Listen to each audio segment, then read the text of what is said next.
ensure proper handling, this call may be recorded. I'd be careful answering that call. It could be another C Morning Zoo phone scam.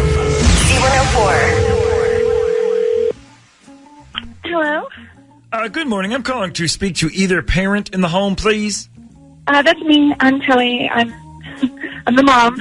Good morning. My name is Dick Headley. I'm the head of the Planning Commission for Schools. How are you today?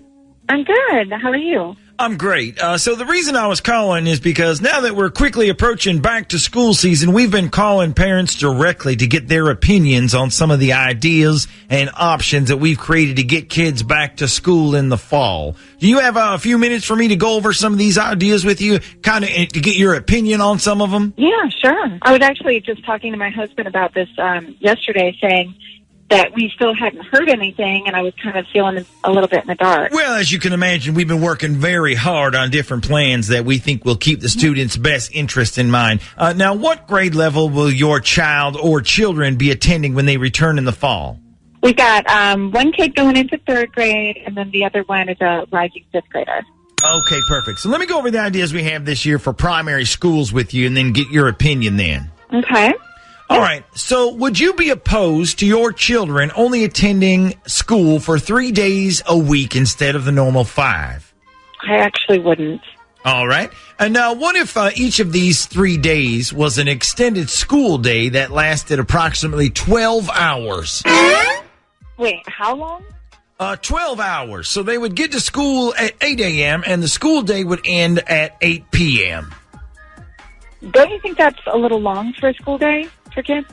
Little long for a school day. Okay, I'm writing this all down. I mean, doesn't that sound a little bit long to you? I can't imagine. I mean, maybe. I'm not really sure. I don't have kids. Now, another option would be for an at-home learning session each week. Are you opposed to having your kids learn from home? No, I mean, not given the circumstances right now. All right, great. Sure. Now, what about all of their classmates also learning from your home?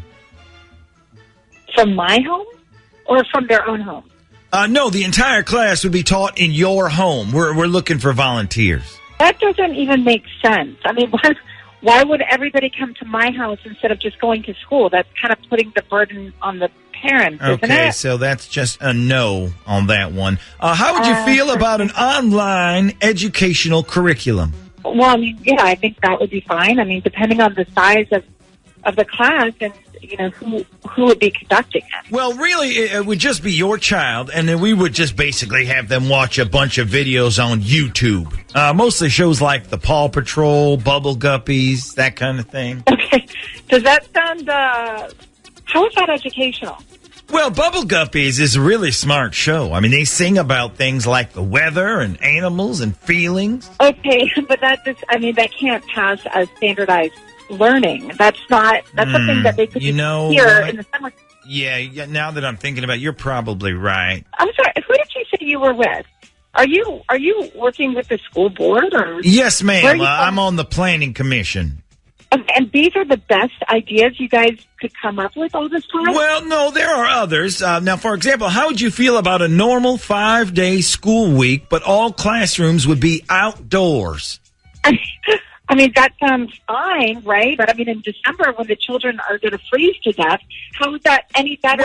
Well, you know, you really think it'll be that cold? I mean, it's been really hot lately, 100, 101. Oh, it's July, so it's going to be 100 degrees in December. Is that what you guys are expecting? I don't understand. All right. So, okay. All right. I got it. We'll scratch that one then. What about a system where we would give the students a sample standardized test at the beginning of the school year and then tell them they have 3 months to Google everything they don't know. Then at the end of the semester, we would give them the same test and any student who passes would get credit.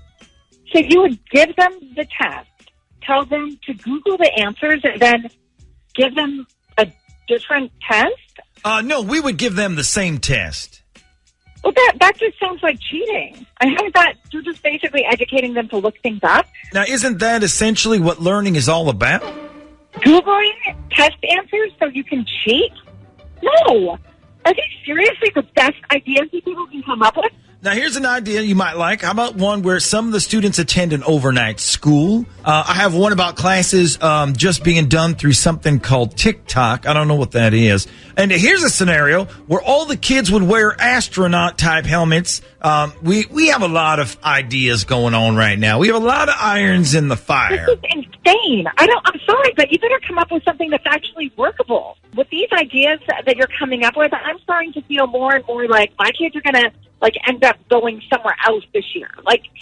Could you look into that? Because that would help us out so much. What? No, are you kidding me? You're telling me that you want me to look up what other districts are doing and then telling you how you should do your job? I'm sorry, but I'm a parent. I'm not an educator. You're putting way too much on us. We do have a fallback plan in case none of these plans are acceptable. It's called the Z104 plan. Now, have you heard of that one? No, I haven't heard of the Z104 plan. All right, so what it basically involves is instead of going to school, your kids would just listen to that radio station Z104 all day, especially in the morning when they prank call people and put them on the radio, like you, for example.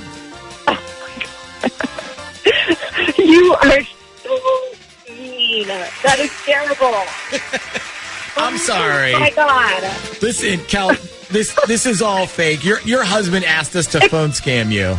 Oh, my God. Because he knows I've been, freaking out. Oh, my gosh, what's happening? What are we going to do? You didn't like any of our ideas? Your ideas were insane.